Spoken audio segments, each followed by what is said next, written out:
Now I'm Paul Daddy from Paul Daddy's BlindHawg Barbecue, and this video is about adding the second Pitbull 25 CFM fan that I got from Barbecue Guru. I'm putting it on my Goldee's backyard smoker. When I picked up that smoker last year, I just went ahead, I added a fan and a controller. It worked, but it only worked with temperatures, say, lower than 225 degrees. So I finally got brave enough to go ahead and add a second fan. Let me say that the Goldee's backyard smoker, it doesn't need fans any more than any other offset smoker does. Fans and controllers are apparently not for everybody. Some barbecue purists, they just hate the idea of using this kind of technology because it turns your stick burner into a pellet grill, right? The truth is, it'll never ever control like a pellet grill because a pellet grill's computer controls fuel supply and the air supply. Now, when we automate an offset smoker by using a controller, it controls the airflow with the fans, but the fuel's still 100% controlled by the pitmaster. So it'll never be just like a pellet grill. Later in this video, I'll give you the most surprising thing that I found out about using the two fans. I have a Fireboard 2 Pro controller that I've had for several years. The reason I'm using Pitbull fans from Barbecue Guru is because I like the installation adapters and the fans that are offered by Barbecue Guru. Put a fan on your offset smoker, it kind of becomes part of your smoker because you have to cut a hole through the firebox somewhere and you have to mount that adapter. The through the bulkhead adapter that I'm using, it's well made. It comes with a rubber type plug that covers up that open hole when it's not in use. The fans that I bought from Barbecue Guru, they are plug and play with the Fireboard. You do have to have a very inexpensive type Y adapter for the fan if you're adding that second fan. And that cable only costs around 10 bucks if you get it from Barbecue Guru. Now the only real negative I've come up with is the cost of that bulkhead adapter. It's over 80% of the price of the actual fan. But good stainless steel is just not cheap. So for this project, you have to mount the fan adapter onto the firebox somewhere. Now I chose to mount mine underneath the cooking chamber on the firebox end. And that's the end that's next to the cooking chamber. When I first saw a picture of fans mounted in this position, I thought it was really counterintuitive because they're pointed the wrong way, but they're definitely out of the way when you mount them like this, and it works for me. That position may be well suited for the Goldee smoker. It doesn't have a cowboy type firebox. There's no firebox door. It also has a unique path that the smoke goes through, and that's a 6-inch pipe connecting the firebox to the cooking chamber. Now in this video, I'm not saying that any of my design or the execution of this installation are best practices. I'm just sharing with you what I did. There may be better ways to do this. Now the Goldee smoker is made from 1/4-inch steel, so I opted to use a 1 3/8 tungsten carbide hole saw drill bit. And I'm using a 1/4-inch M35 cobalt drill bit for the pilot hole. Now that hole saw drill bit will drill your pilot hole, but it's going to take a while to get through that 1/4-inch steel, so I just went ahead and did it with the longer drill bit. Now you want to start with a clean firebox for this project because you're going to have to be getting in there a little bit.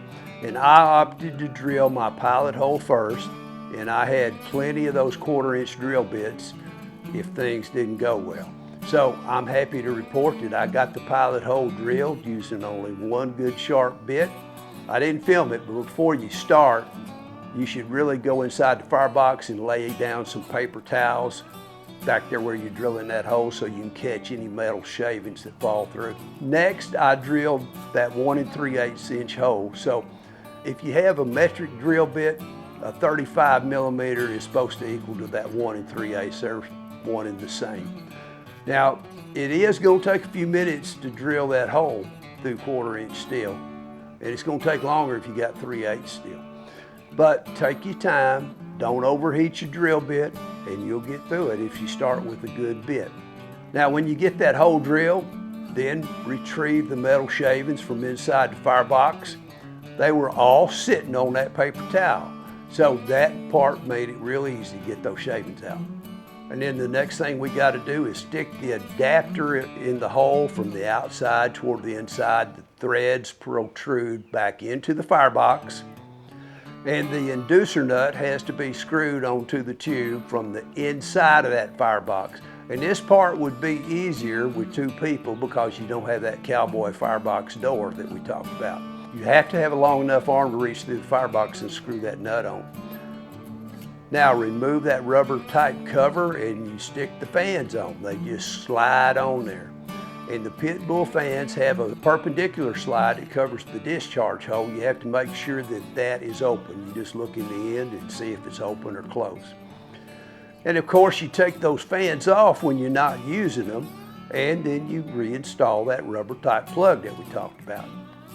Now the Fireboard 2 Pro controller has a rechargeable battery, or you can just plug it in with a USB-C type power delivery charger, and you can power it from an electrical outlet. You can run the system on your built-in battery that the Fireboard has, but it's really not a viable option on a pit of this size. The unit will automatically reduce your power to the fan. And I believe it limits it to 50% of its maximum capacity. And that's not enough to get through a brisket cook on this smoker. Now what I've been using lately is a USB-C power bank. It works fine with just 1 fan, even when you're doing a 12-hour brisket cook. When you have to power up 2 fans, then I found that I have to have 2 of the 20,000 milliamp units to make it through the brisket cook.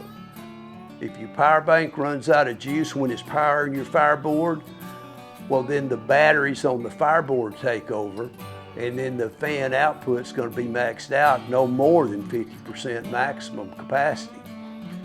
So the USB-C power delivery charger seems to be the best option when you're using 2 fans. So if you have access to it, go ahead and plug it into a nearby power outlet.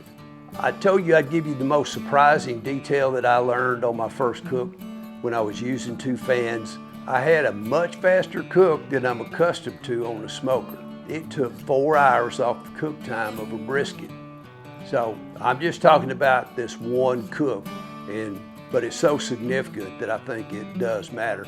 I went from a 12.5-hour cook time down to an 8-hour and 50-minute cook time. Now we're not counting the whole time. This is just on the smoker time. So far, that's the most important observation that I've had about the twin screws. Be on the lookout for my video that's coming out real soon about that first cook. And if you made it this far, I appreciate you watching.